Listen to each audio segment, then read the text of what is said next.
Ya el domingo pasado sucedió una situación bastante particular y por eso no pudimos estar. Ya hubo un accidente en el puente quedó aislado, lo teníamos aislado, no pudimos salir. Obviamente Pablo tampoco, así es que, pero el Señor es fiel y la reunión fue buena, de acuerdo a todos los comentarios. Obviamente, donde en una reunión está la palabra, la alabanza y la oración es buena, ¿no? Así es que vamos entonces a ver hoy día Lucas 3 del 21 al 38. El título del estudio es "Este es mi Hijo amado", refiriéndose obviamente a Jesús.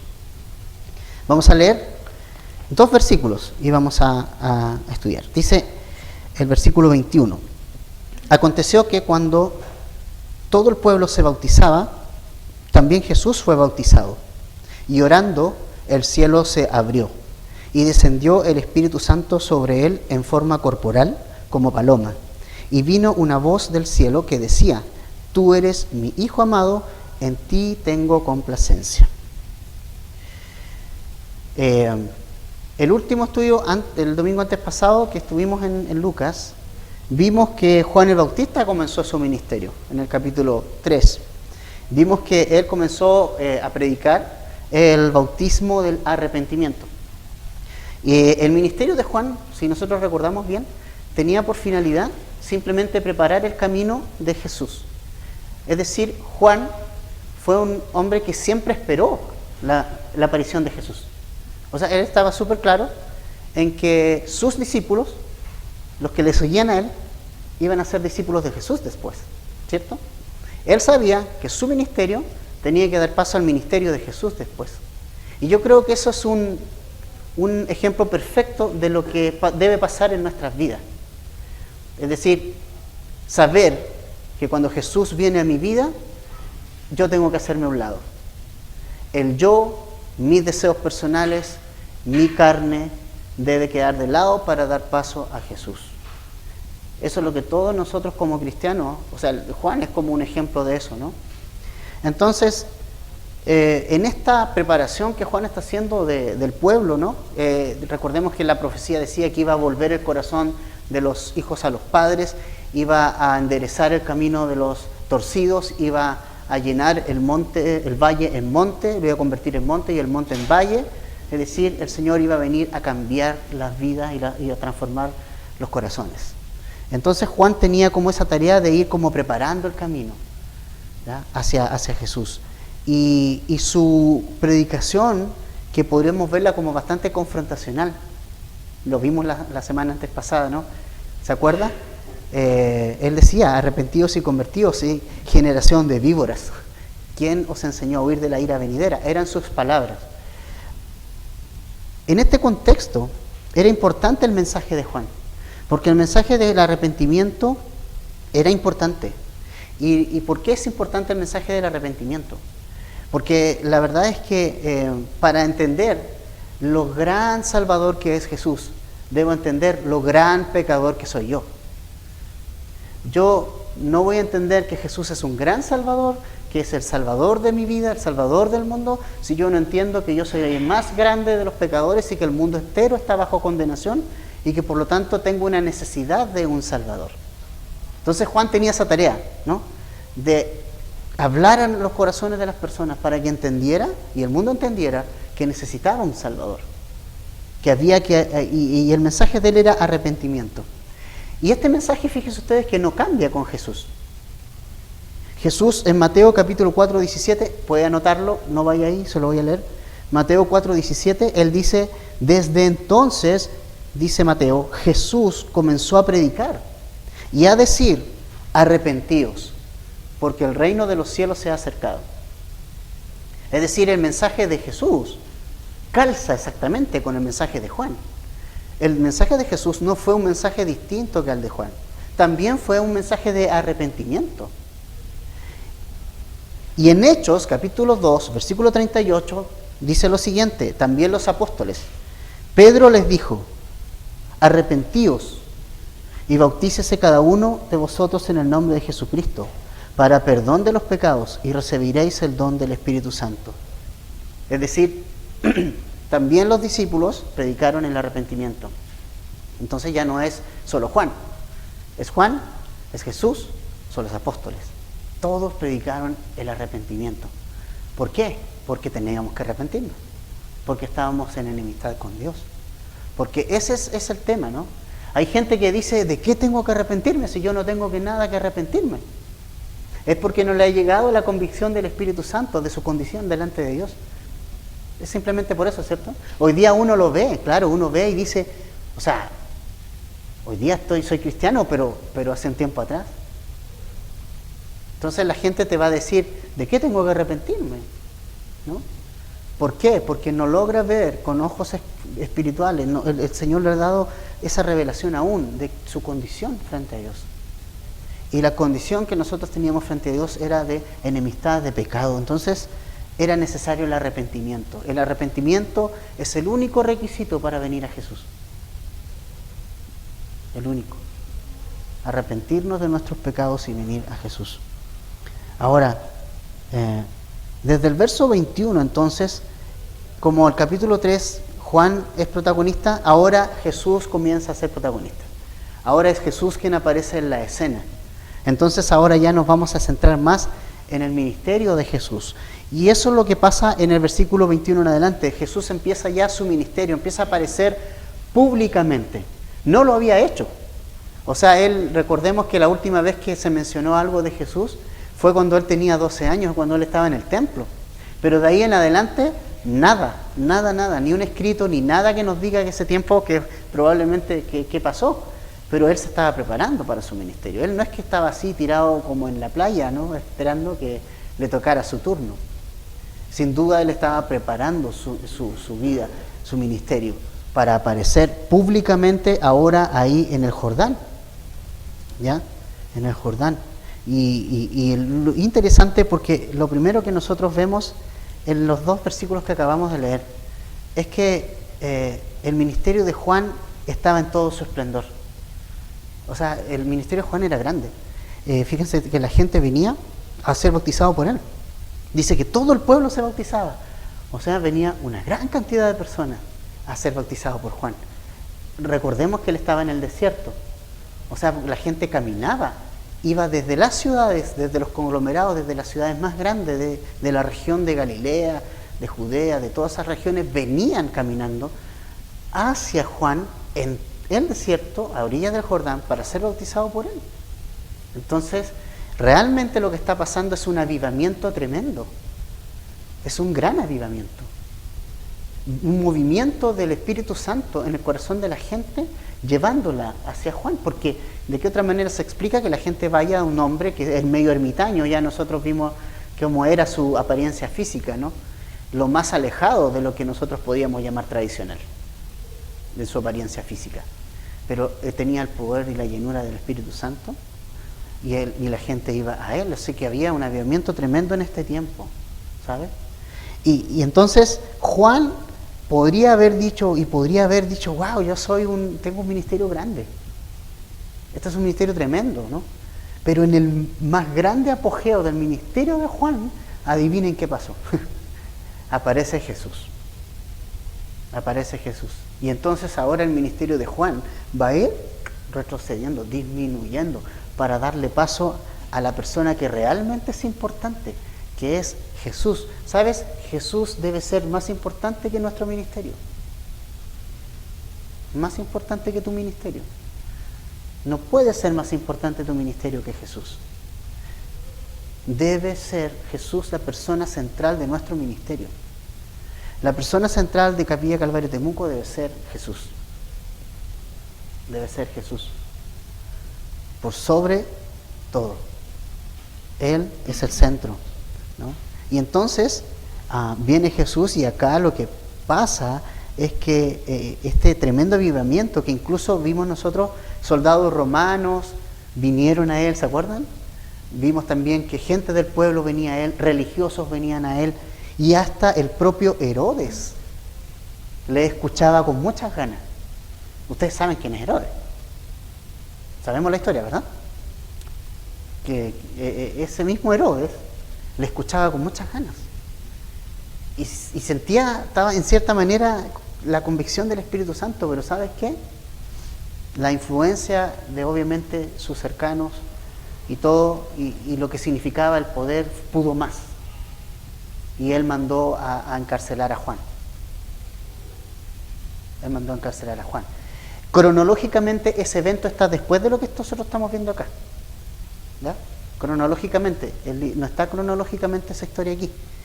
Lo vimos antes, ¿se acuerdan? Pero eso sucede después. Pero Herodes lo mandó a encarcelar. Y después pidieron la cabeza de él. Entonces, ahí te das cuenta, hermanos, que el Señor puede estar hablando a la vida de una persona fuertemente como la vida de Herodes.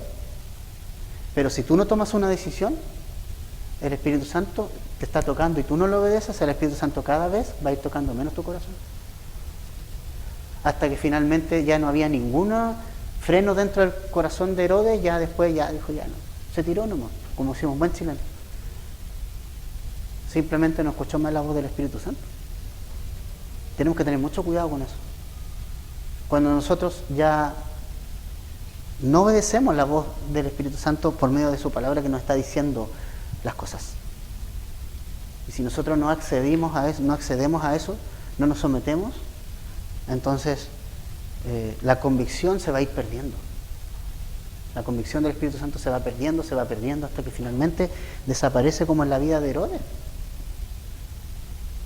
Tuvo la oportunidad, escuchó a Juan, pero no pasó nada. ¿Ya? Escuchó a un buen predicador, así que el problema no es el predicador. La gente que escuchó a Jesús escuchó al mejor predicador. Pero ¿cuántos estuvieron con él después? ¿Cuántos le siguieron? ¿Se dan cuenta que no es el predicador? No es la iglesia, no es el hermano que está al lado, son excusas simplemente. Es simplemente qué hago yo con lo que Dios me está enseñando. ¿Me fijan? Entonces, Juan ahora tiene que dar paso a Jesús. Tiene que hacerse un poquito a un lado. Y Juan sabía que debía comenzar su retirada al momento que Jesús apareciera. ¿Ya?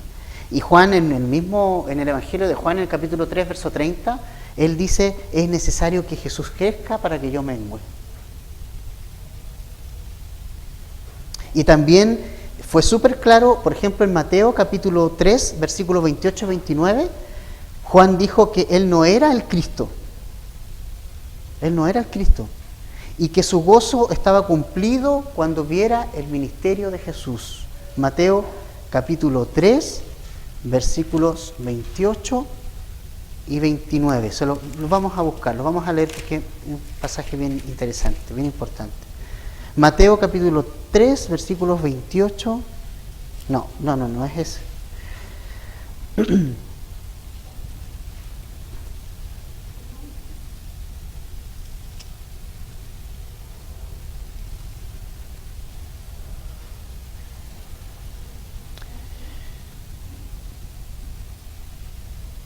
Sí, dice el verso 11, yo a la verdad os bautizo con agua para arrepentimiento, pero el que viene tras mí, cuyo calzado no soy digno de llevar, es más poderoso que yo, él os bautizaba en Espíritu Santo y fuego.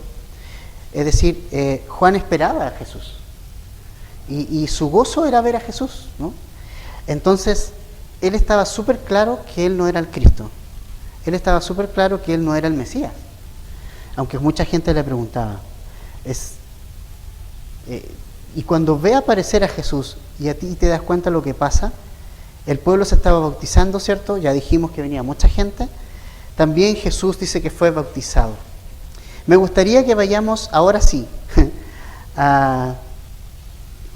un poquito a Mateo 3, pero en el verso 13 al 15, porque allí está esta historia más completa.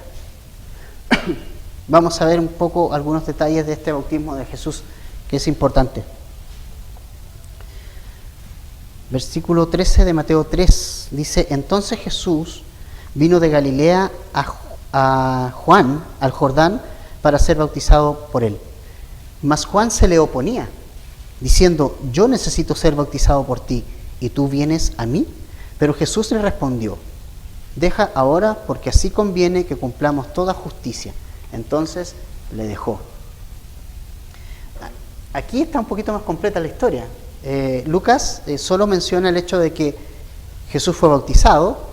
También menciona el hecho, algo distinto que no está en los otros evangelios, que Jesús después de ser bautizado oró. Eso no está registrado en los otros evangelios, también es interesante verlo.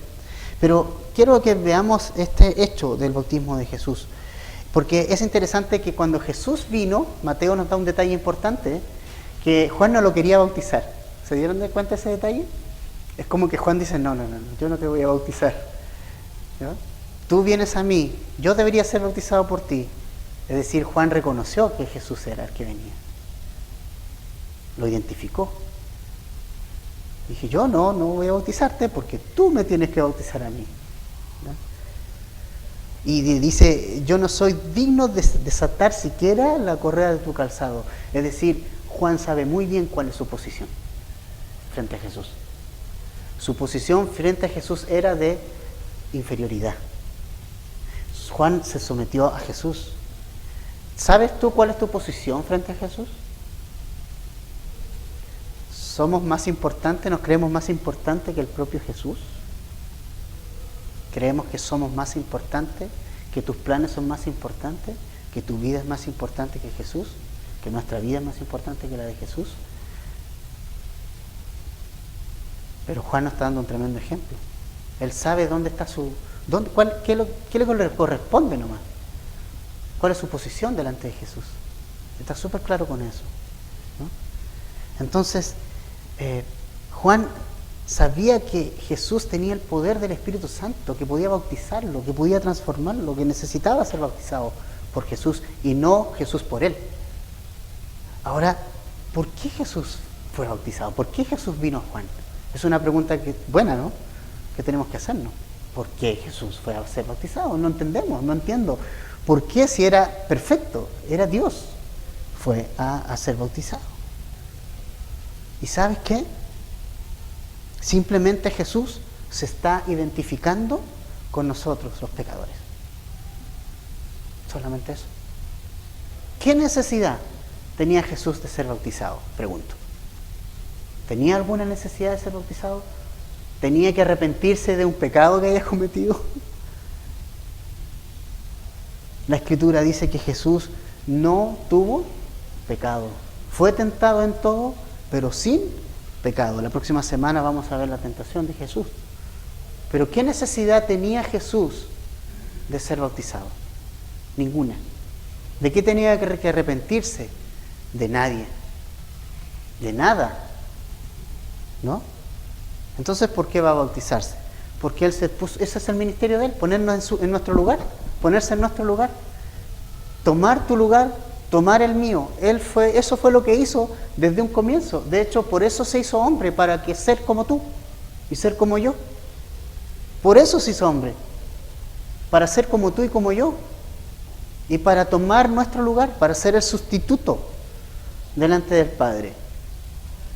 Entonces simplemente vino para identificarse con los pecadores, porque no tenía ninguna necesidad de hacer lo que hizo. De hecho, no tenía necesidad para qué, sino simplemente salvar al hombre, que fue que nació en un pesebre.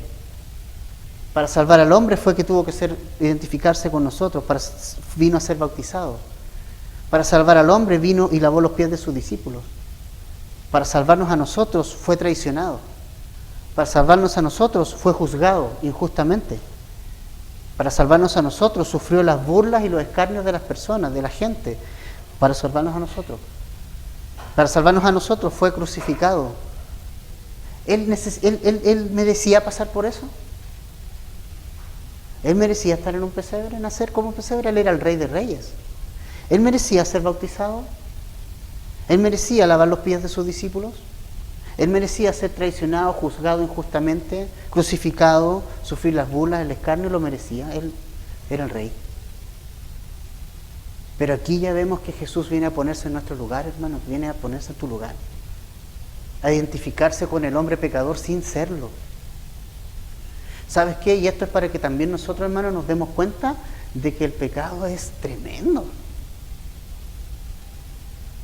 Cuando lleguemos a la cruz vamos a ver a un Jesús molido por nuestros pecados. ¿Sabe lo que es eso? Literalmente molido, hecho pedazos.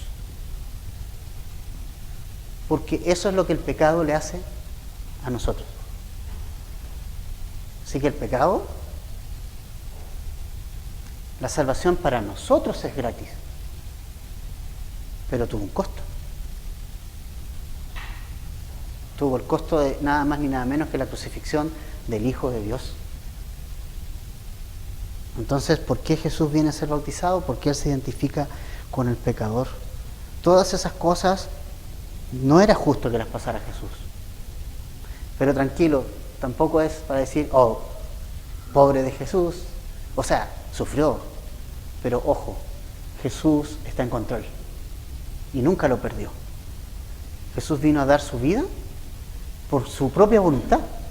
Él dijo, yo pongo mi vida y la tomo. Claro que tienen responsabilidad de los demás al haberlo crucificado, pero Él dijo, yo lo estoy haciendo.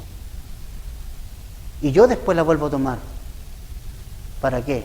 Para que nosotros disfrutemos, para que nosotros tengamos vida eterna. Entonces, me gusta mucho como Pablo habla de Jesús en Filipenses 2, versos 5 al 9. Y nos pide a nosotros que haya ese mismo sentir como cristianos. Filipenses 2, versos 5 al 9. Vamos por un momentito ahí.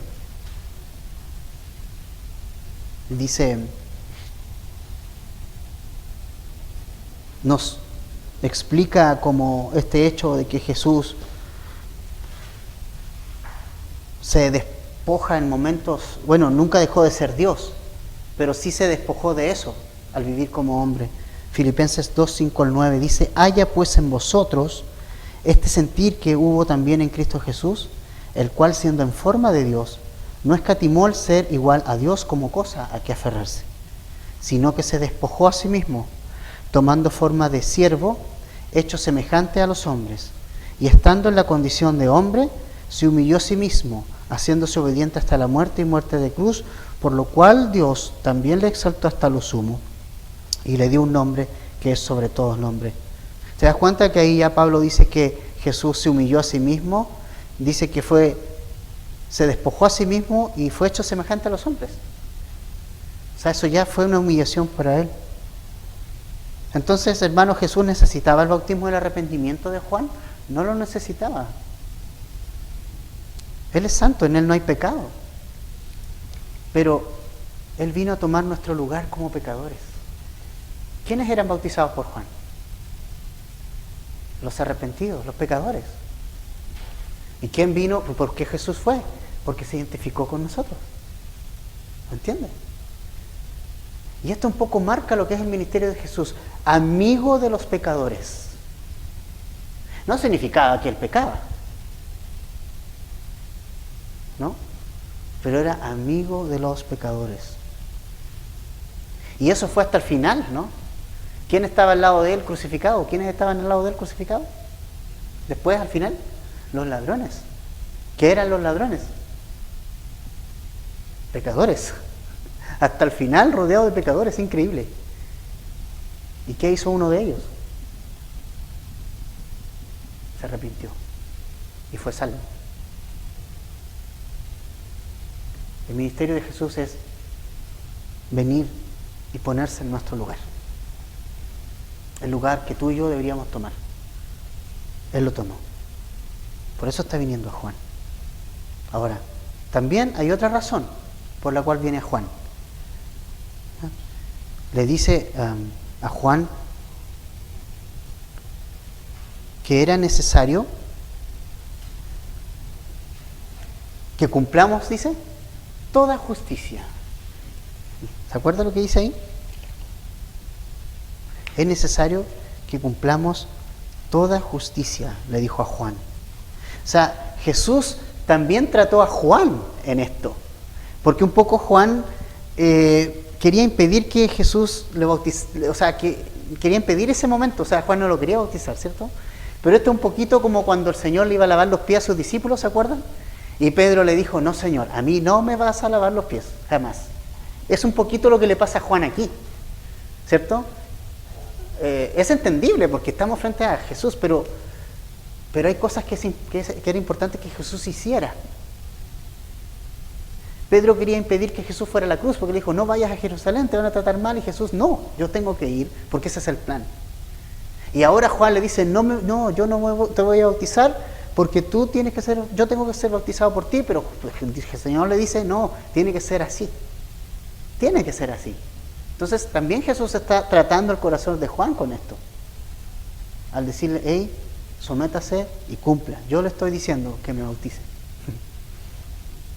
¿Te das cuenta? O sea, igual Juan tuvo que entender ahí una lección. Y que finalmente tenía que ceder.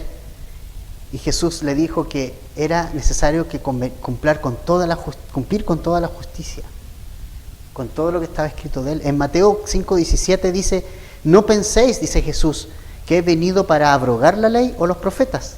No he venido para abrogar, sino para cumplir. Entonces, si lo que estaba imperando en el tiempo de Juan era el bautismo de Juan, Jesús se sometió a ese bautismo de Juan. ¿Entiende? Él tiene que cumplir. Vino a cumplir con los requerimientos. Por eso su sacrificio fue aceptado como válido. Porque él cumplió. ¿Qué le podía decir el padre? No, hijo, yo no te voy a aceptar porque tú... No. Él cumplió todo. A la perfección. A cabalidad. ¿No? Ahora, ¿cómo reaccionó Juan después que Jesús le dice eso? Bueno, lo bautiza. Y Juan humildemente aceptó que Jesús sea bautizado. Yo creo que para Juan era difícil entender que Jesús tenía que ser bautizado por él, ¿me entienden? Tiene que haber sido como en su mente, no sé si logramos como un poco ponernos en la historia, pero imagínate que tú seas Juan y viene Jesús, tú sabes quién es Jesús, y te dice que tú lo bautizas, tú dices, ya está. O sea, es una broma, un chiste, ¿no? Entonces, pero sabes que es una prueba de humildad también, de aceptar que Jesús te diga, haz lo que te estoy diciendo y bautízame, ¿no? Entonces, también, por muy difícil entender lo que Jesús estaba diciendo a Juan, Juan mostró humildad también al finalmente someter y ceder su voluntad a la de Jesús y finalmente bautizarlo. Ahora, ¿qué tal nosotros cuando Jesús nos dice algo que es medio raro? Cuando Jesús nos dice algo que para nosotros es algo extraño para nuestras prácticas. Recibimos el consejo de Jesús, recibimos su enseñanza, nos sometemos a Él aunque no entendamos todo lo que nos pide en profundidad. Interesante. Ahora, en el versículo 22, entonces, una vez que Jesús se bautiza, de Lucas 3, solo Lucas nos da, como les decía, ese hecho de que Jesús oró después de ser bautizado. Solo Lucas registra eso. No sabemos su oración, no está el detalle de la oración, pero sí vemos aquí el registro de que sí oró. Ahora, ¿qué pasó después de la oración? Versículo 22 de Lucas 3 dice, y descendió el Espíritu Santo sobre él en forma corporal, como paloma, y vino una voz del cielo que decía, tú eres mi Hijo amado, en ti tengo complacencia. Aquí vemos algo muy importante. Jesús, una vez que es bautizado, suceden dos cosas interesantes. La primera de ellas, que desciende sobre Jesús el Espíritu Santo en forma corporal, digamos, de paloma. ¿Ya? Ahora, uno se pregunta, entonces, antes de este hecho, ¿Jesús no tenía el Espíritu Santo? Claro que no. Claro que sí lo tenía, ¿no? Es ilógico pensar de que Jesús no tenía el Espíritu Santo. Él siempre fue una persona llena del Espíritu Santo. Gracias. Gracias, hermano. Gracias. Él siempre fue una persona llena del Espíritu Santo, pero lo que pasa acá, en cierta manera, es como una evidencia hacia las personas, hacia las demás personas, hacia el pueblo entero que estaba ahí, que Él era el Mesías, que Él era el Hijo de Dios, y que el Espíritu Santo estaba sobre su vida. ¿Me entiendes? Es como cuando tú te conviertes al Señor y vienes a Jesús, naces de nuevo, ¿verdad? Y después te bautizas. Pero el bautismo no te hace nacer de nuevo, sino que ya fuiste nacido de nuevo, ¿entiendes? Solamente el bautismo es una confirmación para las personas que están alrededor, para que ellos sepan mi testimonio de que yo he entregado mi vida a Jesús y que ahora vivo para Él, que he muerto al pecado y vivo de nuevo ahora la vida en Cristo. Algo como parecido. Jesús siempre estuvo del Espíritu Santo, lleno de Él. Es Dios. Pero aquí hay un hecho simbólico de identificación hacia las demás personas para que la gente se dé cuenta y el pueblo se dé cuenta que esa persona sobre cual la paloma se posa, y por hecho, de hecho ahí salió el logo de esta iglesia, ¿no? La paloma cayendo hacia abajo sobre nosotros, sobre los hombres. Entonces en este caso sobre Jesús. No porque Jesús no tuviera el Espíritu Santo, sino como una señal para la gente de que ese era el Hijo de Dios y que Él venía a bautizar con el Espíritu Santo y fuego, como lo dijo Juan. Entonces, en cierta manera es como la inauguración del ministerio de Jesús.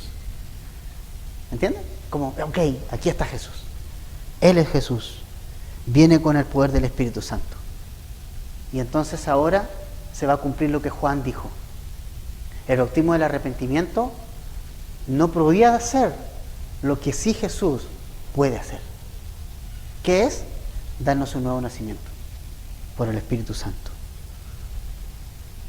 El Espíritu Santo viene a este mundo, también viene y está moviéndose y se va a mover por medio de Jesús, dándonos nueva vida en Cristo, trayendo libertad a los cautivos, dándole vista a los ciegos. Eso lo va a hacer Jesús con el poder del Espíritu Santo, ¿no? Entonces, el primer hecho es que cae y desciende una paloma sobre su vida. Lo segundo, la voz del Padre desde el cielo, diciendo, este es mi Hijo amado, en ti tengo complacencia. Dos hechos que son importantes. La palabra complacencia en el griego, si la traducimos, es deleite. Deleite. Es decir, el Padre desde lo alto, también confirmando lo mismo que el Espíritu Santo, ¿se fijan?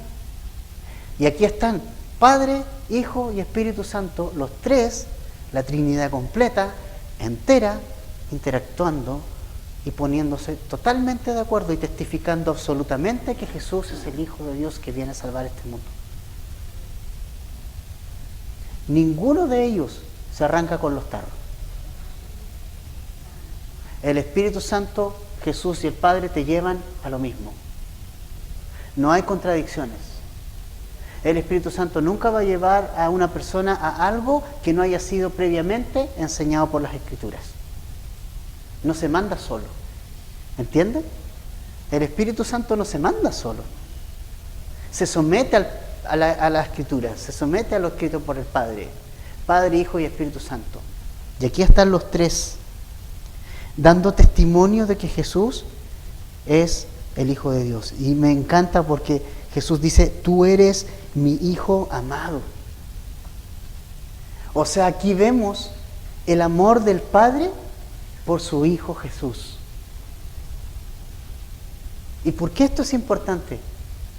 Porque el amor del Padre por el mundo fue tanto que amando a Jesús, su Hijo, no sé si habías tenido la oportunidad de pensar en eso, igualmente le permite y le ordena que vaya al mundo y se humille de esa manera. ¿Entiendes la magnitud del amor de Dios?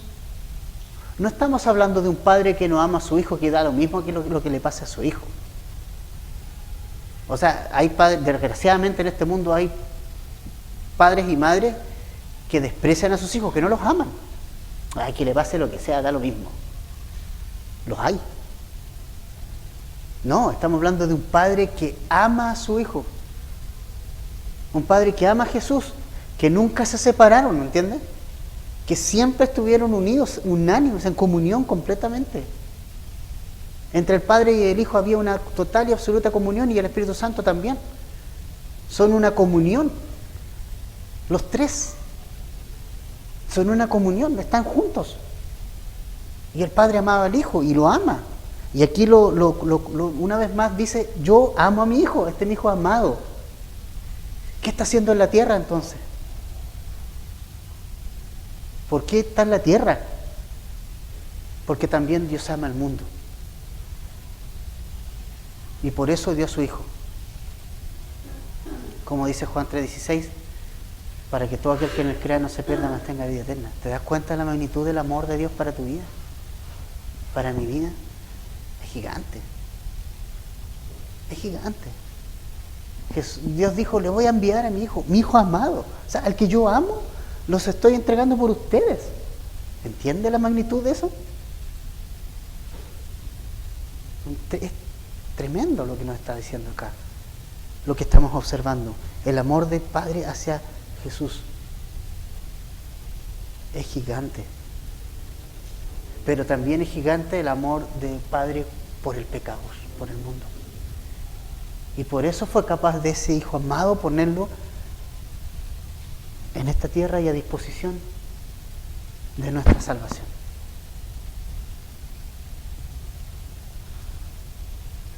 Entonces, tenemos al Padre, tenemos al Hijo y tenemos al Espíritu Santo dando testimonio de que Jesús es el Hijo de Dios.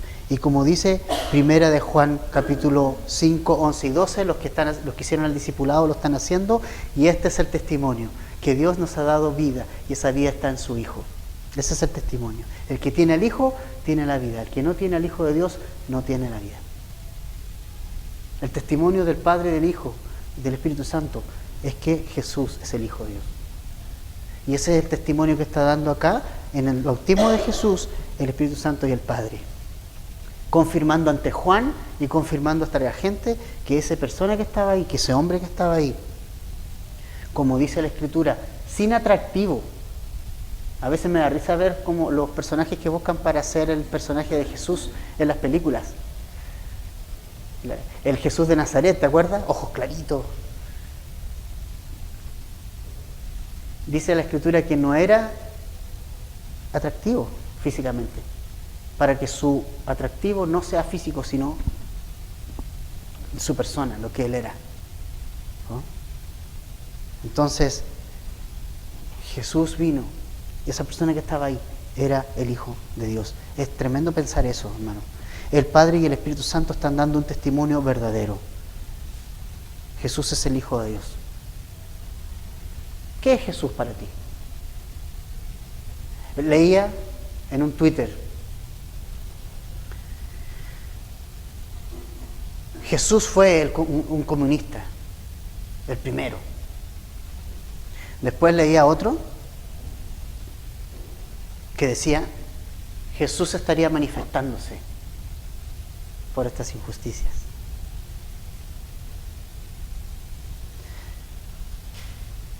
Jesús en su vida nunca se manifestó por nada. Lo único que manifestó, que Él era el Hijo de Dios. Porque Él sabía que esa era su misión. Y eso es lo que al hombre le va a dar vida eterna. Lo demás, hay otra forma de manifestarse. Doblando nuestras rodillas, orando al Señor. Y eso es más poderoso que una bomba molotov. La oración. ¿No? Entonces, Jesús vino a transformar nuestra vida. Y Él se bautiza para estar y en cierta manera identificarse con el pecado. Y aquí está este Hijo amado, pero a quien el Padre dejó en la tierra ahora para que llevara nuestros pecados, ¿no? versículo 23 al 38 de Lucas 3. Vamos a ver la genealogía de Jesús. Dice, Jesús mismo al comenzar su ministerio era como de 30 años, hijo, según se creía, de José, hijo de Elí, hijo de Matat, hijo de Leví, hijo de Melqui, hijo de Jana, hijo de José, hijo de Matatías, hijo de Amós, hijo de Nahum, hijo de Esli, hijo de Nagai, hijo de Maat, hijo de Matatías, hijo de Semei, hijo de José, hijo de Judá, hijo de Joana, hijo de Resa, hijo de Zorobabel, hijo de Salatiel, hijo de Neri, hijo de Melqui, hijo de Adi, hijo de Cosam, hijo de Elmodam, hijo de hijo de Josué, hijo de Eliezer, hijo de Jorim, hijo de Matat, hijo de Leví, hijo de Simeón, hijo de Judá, hijo de José, hijo de Jonán, hijo de Eliakim, hijo de Melea, hijo de Mainán, hijo de Matata, hijo de Natán, hijo de David,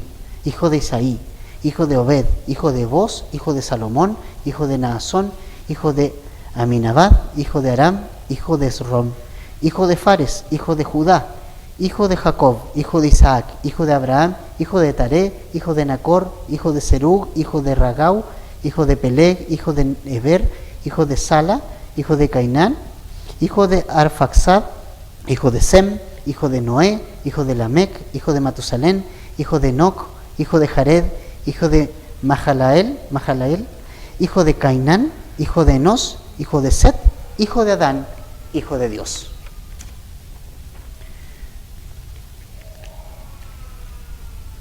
Jesús comenzó su ministerio cuando tenía alrededor de 30 años. Y sabe, es interesante notar que a los 30 años los sacerdotes y los levitas comenzaban su ministerio. Muy interesante. Jesús vino también a ser nuestro sumo sacerdote. Dice Hebreos que no tenemos un sumo sacerdote, sino uno que fue tentado en todo, pero sin pecado, ¿cierto?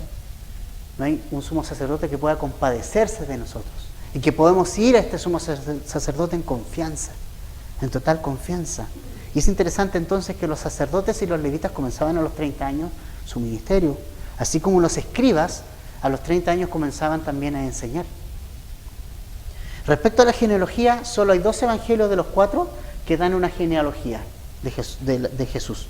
Una genealogía en realidad son listas de nombres en las que se destacan algunos o algunas personas y las relaciones de parentesco entre algunos grupos de familias, tribus o naciones. No son estas genealogías, no tienen la finalidad de ser detalladas y entrar en ese tema. Recordemos que también la Escritura dice que dejemos esas cosas de genealogías interminables y todo ese tipo de cosas. Las genealogías en los evangelios tienen solo la finalidad de mostrarnos el linaje de Jesús que viene de David. Ambos, Mateo y Lucas, mencionan que vienen del linaje de David y además de Abraham.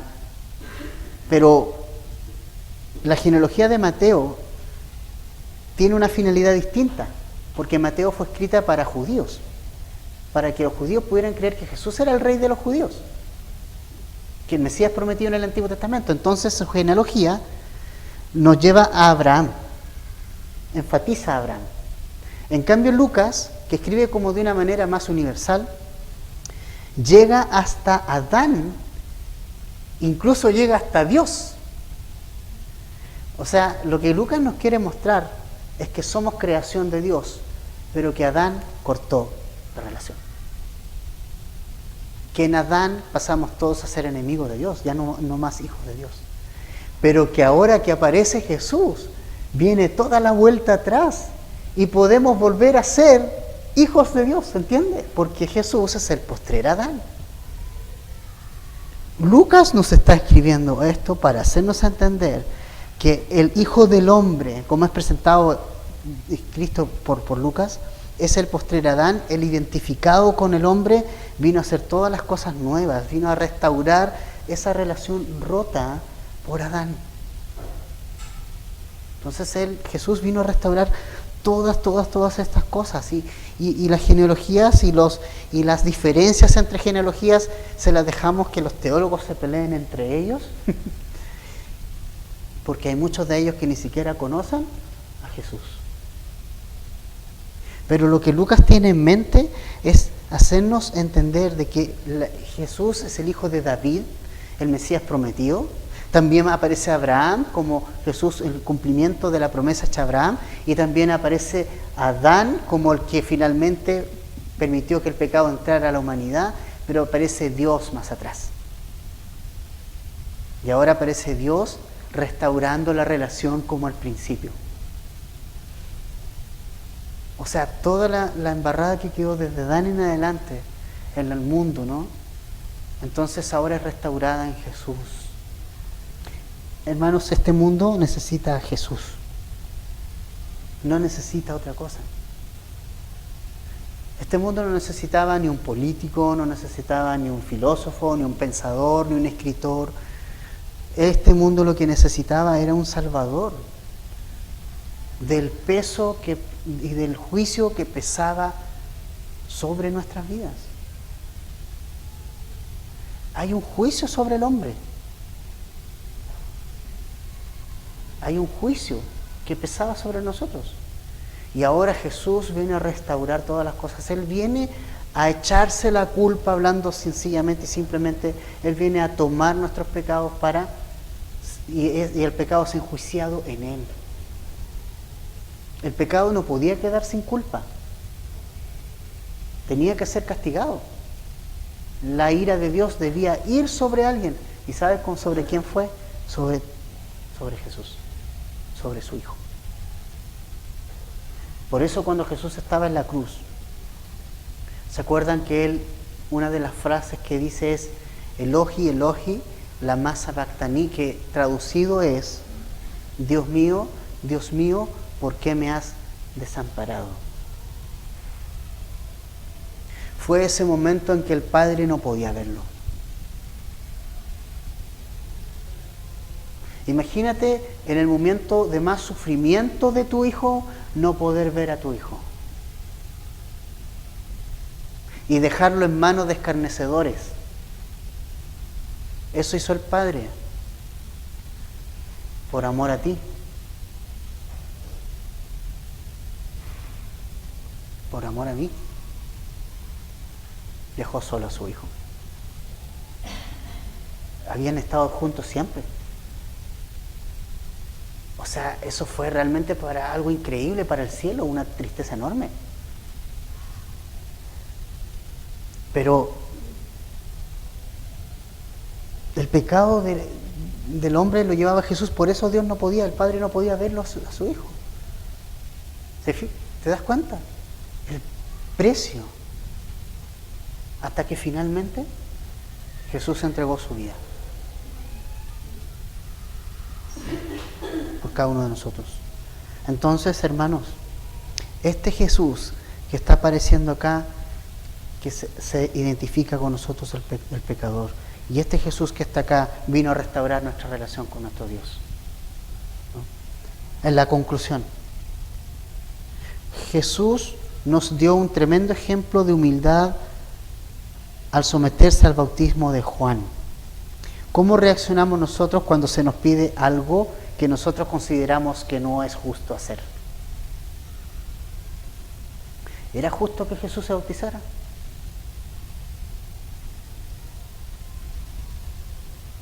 ¿Cuánto necesitamos de Jesús, cierto? Segundo, Jesús no fue ningún rebelde. Le dijo a Juan que debía cumplir todo. Así que eso de que Jesús fue un rebelde, jamás. Él vino a cumplir con todo lo establecido en la Escritura.